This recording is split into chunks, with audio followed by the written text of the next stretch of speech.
Welcome back, Miss Lauren, for part two of our chat.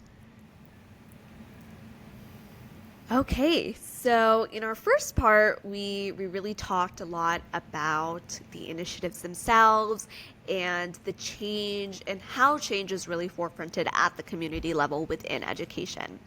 I want to start us off on the second part by talking more about the roles that you have done, and specifically, you've held roles in strategic management throughout your career. So, can you walk me through what strategic impact looks like in the context of education? Happy to. And again, this is just my own experience. But yes, I think for me, when I think about what skills I leverage to drive strategic change, it's connectedness and asking why a lot. So by that I mean, for example, communities and schools, right? Our model is to be embedded in the school. That site coordinator, who's typically degreed in social work or counseling, they are there from the time the doors open to the time the doors close. But it's not just that they are inhabiting a classroom and running fun groups and handing out school supplies and checking in on kids. They are a part of the school community, right? So they need to know what else is going on across the campus.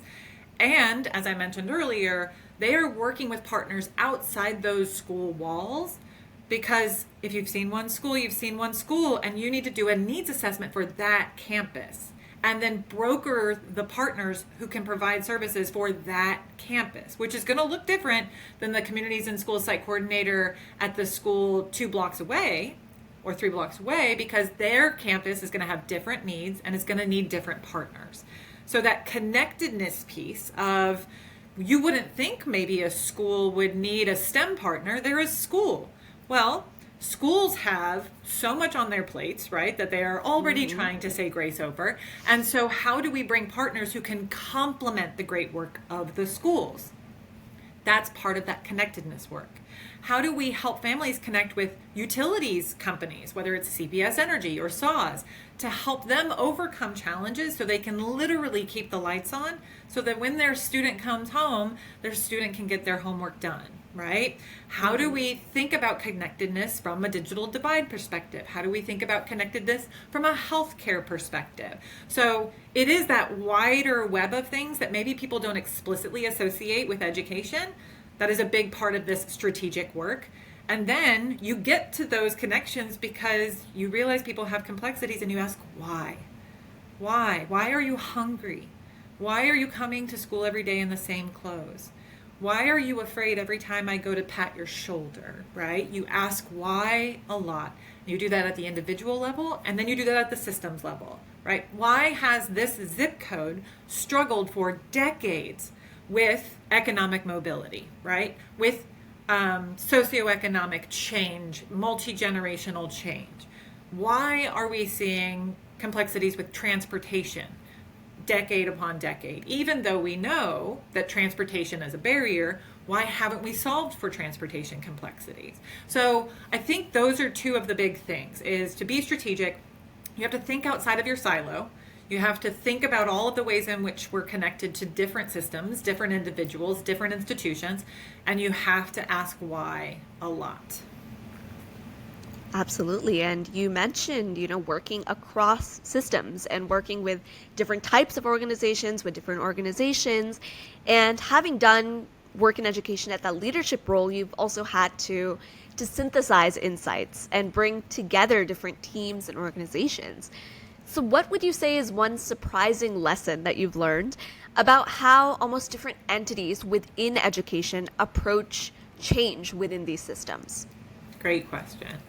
So I think one of my favorite spaces to be in, personally and professionally, is what I call noodle space, right? I love noodling on really complex things, really simple things. But what really is happening when we're trying to engage a set of stakeholders who are either representing different components of a system or who are cross-sector and representing perspectives and potential strengths from different systems, right? is this model of collective impact. So you may be familiar with an organization called the United Way, right? The United Way of San Antonio is a key partner, and they operate from a collective impact model where they put out, whether it's surveys or whether it's other forms where they're collecting feedback, they look at data in the community to identify kind of the top complexities, those systemic issues that are really sticky and hard to make change on. They establish some goals that they would like to see, right? And these are typically goals that are connected to measures, right? Like things that, whether it's through census data or local data or school district data or TEA data, they can measure whether or not they're changing in the positive direction it needs to go. A metric related to child abuse, a metric related to student attendance, a metric related to strong individuals and families, right? Economic stability, things like that.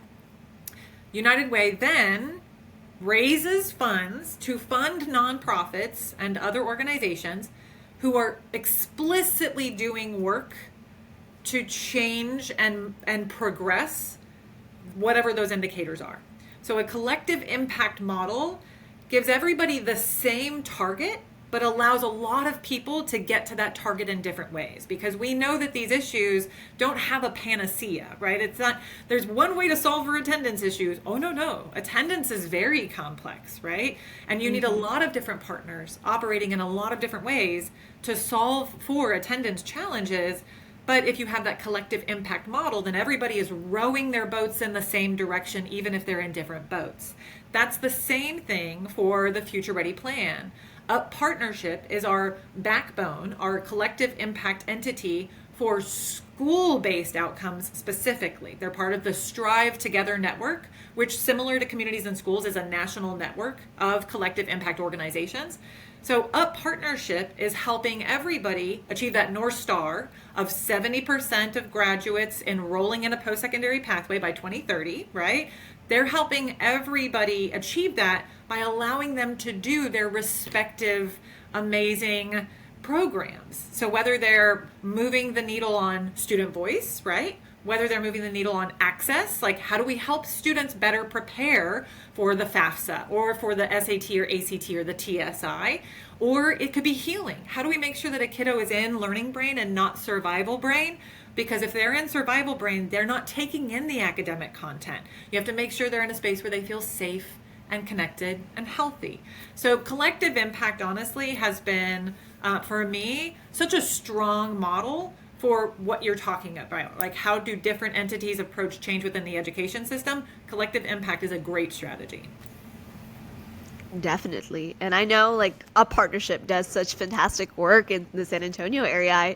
Through my role on the city's youth commission, I was actually able to work with them for Teens Day SA as well, and for multiple other sort of youth focused events that we've planned throughout the city. A partnership has been an invaluable sort of working partner to go with for all of them. So I know like firsthand the kind of wonderful work that they do. So it's great to hear that they've partnered with CIS as well in such a impactful way. Yes. It's funny because you can think about Communities in Schools at the school level as its own little collective impact model where we do the campus needs assessment, right? And figure out what are the 3 things or 4 things that the principal really wants us to help address. And then we work within the school and with our consortium of partners to drive the boats all in the same direction towards achieving the principal's goals for the school year. So whilst we have kind of like a mini collective impact model at the schools, that then aligns up, right? It's like vertical alignment with partnerships who's vertically aligned with United Way, who's vertically aligned with the city of San Antonio. So it all is really exciting to see so many different entities at so many different levels of the system work moving in the same direction. Absolutely. And you mentioned as well, like specifically within like the United Way's work and in work overall in education, data and the usage of data and other metrics to be able to actually inform the initiatives that we're putting out there for students and families. And from your experience, how can data really be used to impactfully drive such decisions in education policy while also, of course, maintaining the fact that these are students and people, right? Because I Yes. imagine it could be interesting to navigate almost that dichotomy. Data is great, and I have been accused of getting data drunk. So I love data, and I think data is incredibly important to collect, but you should only collect what you're actually going to look at and what is actionable, right? You can overwhelm people. I'm sure your parents, like me and my husband, have a packet sitting on our table right now for the US Census data collection, right? And so for me, I'm like, yes, I can't wait to fill that out. And my husband is walking the other way, right? So I am a person who values data. But I can be like, I want to ask all of this. And my team is like, you need to pump the brakes, right?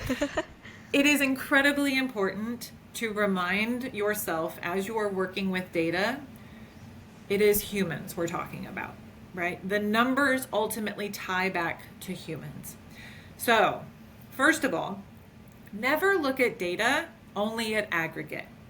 If you were to go into the Texas Education Agency's data portal, right, like on their website, you can access amazing data sets. But if you just pull down data for Region 20, right, which is the San Antonio and wider area set of school districts, and you're only looking at the special education numbers for the region and the at-risk percent of students for the region and the graduation rates for the region, that's going to be a very different set of numbers than if you disaggregate by geography. And you are looking at those same metrics, but in geographies that have very different constituents with very different lived experiences, very different levels of access, very different levels of healthcare, right? Very different levels of early childhood centers in their communities. So always disaggregate your data. Disaggregate it by geography, disaggregate it by services, right? If you are looking for communities and schools, right? If we didn't then unpack the data for our students by like, well, what kind of services did we provide to see which services were more impactful than which services were not, right? Or dosage. Did this student perform better because they got 2 hours a week with the site coordinator versus the student who got 1 hour a week? So also looking at data in those ways is really important to know what is affecting what and who in what ways. So that's number one, disaggregate your data. Then always pair quantitative with qualitative. The numbers are great, and yes, think of those numbers as humans, but it only tells a part of the story. Because if you just look at Lauren and her attendance issues, well, Lauren's going to have to be held back. She missed that number. She hit the threshold. She can't come to school. She's not promoting to the next grade, right? Lauren has childhood leukemia. Lauren has really struggled to come to school because she has been hospitalized for a large part of the school year and is incredibly sick. You always have to look at the story, that qualitative as well as the quantitative, to get the full picture. And then the last thing I'll say on data is if you are using data to tell a story, you need training on ethical storytelling. You need to make sure that you aren't telling someone's story, that they help you tell their story, right? That you aren't making assumptions. Well, I see this in my numbers, so my guess is this is probably what's going on, so I'm going to represent it how I'm thinking it probably should be. No. If you are using data to talk about humans, you need to do it in a way that those humans have the ability to really craft the story on their own behalf. And you need to make sure that, again, we are not telling stories about people in order to persuade unethically. We want to make sure that everything we do is in a way that would resonate with those communities or those individuals themselves. Does that make sense? Yes, definitely does. Because that's why I was so interested in that particular question as well, because obviously like data and metrics at the large scale is what is really used to inform such, whether it's practices or even policy at the policy level. So I was interested to hear, your opinion on how to best use that data in almost like a humanized way, because that's really what's most important, because obviously these are children, these are people that it's going to be impacting for sure. Yeah. It's really easy to be in judgment brain, but what's actually better is for us to be in curiosity brain, right? And For that's sure. that, again, if you talk to anybody who knows me, they may refer to me as like a Gatling gun of questions because but I lean into that curiosity. Otherwise, it's really easy to default into assumptions and judgment, and that doesn't Absolutely. actually help us unpack root causes and move the needle. For sure. And sometimes you need to ask questions, difficult questions, if you want to find answers that actually help. That's true. For sure. And you as well, speaking about asking questions and curiosity, especially in the education space, you serve on the advisory board for the UTSA College for Health, Community, and Policy. And I'm interested to hear the answer as someone who's interested in pursuing these fields in college and higher studies. Why do you think it's so important for students to study in those fields right now? It's not just right now, it's now more than ever.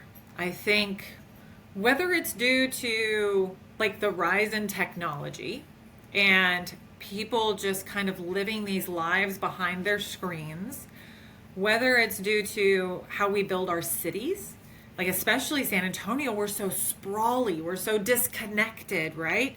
It is really hard for people to navigate the community who don't have a car or who maybe have limited resources.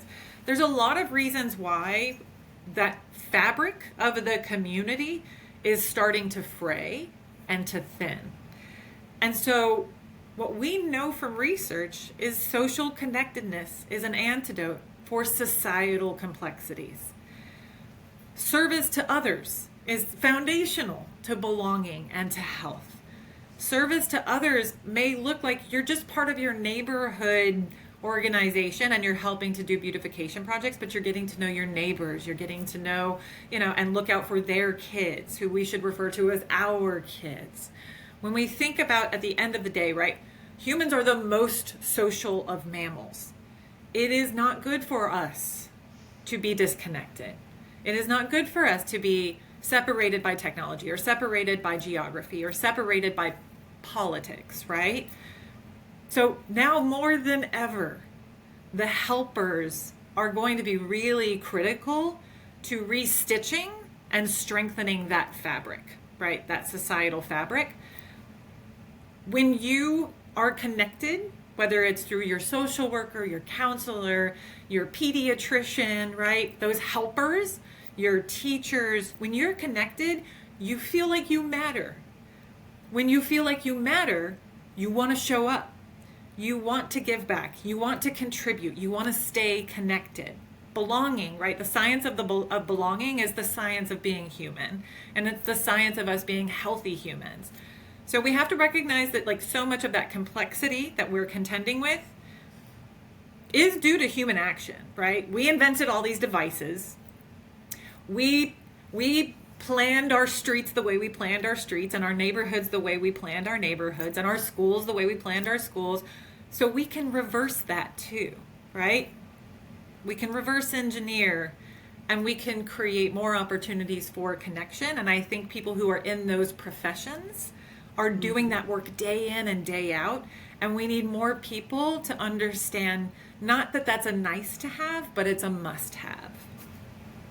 Absolutely. And especially like you mentioned, like now more than ever, right? Like to be able to do that work and to have more young people as well doing that work Yes. is definitely from what you're saying, it sounds like truly very impactful. So finally, as we wrap up our conversation, what advice would you give to young professionals that are entering the education space in any way, shape, or form, who are passionate about making change, but really unsure how to channel that into meaningful work? Number one, if you are going to work with humans, and I don't know a job where you don't work with humans, right? I have Yeah. challenged kids in like career days. Like, tell me a job where you don't have to do anything with anybody else, where you're just totally independent. And even if you are an author and you self-publish, you are still dependent on those institutions who help you self-publish, right? Like no matter Yeah, what you do, we have this connectedness to others.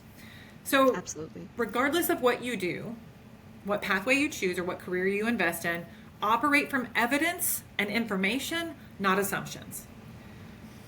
If you choose to go into helper fields, if you choose to go into education specifically, before you do that, you just have to know that to be in the education system, to work in the education system is inherently political, and you have to decide whether you are comfortable with that before you dive in. So that's right off the bat. You would not think it is a hyper political space, but unfortunately it is. But in that way, it is important to just know that before you embark on that, so that you don't experience burnout. You don't experience that level of overwhelm that can come with the context that the education system currently has to navigate. If you are considering going into a pathway of data science or policy or law or engineering or finance, I beg you, spend an hour thinking about what those skills would do for the education system. Because we need people with different systems expertise to pour into this system to get it to be what students need today to be prepared for workforce tomorrow. We need data scientists. We need people who are skilled in policy. We need people who are great at all different types of engineering, right? To make this system what it can be. And we need people to help solve what seem to be these intractable issues to ensure, ultimately, right, schools are the foundation of our democracy.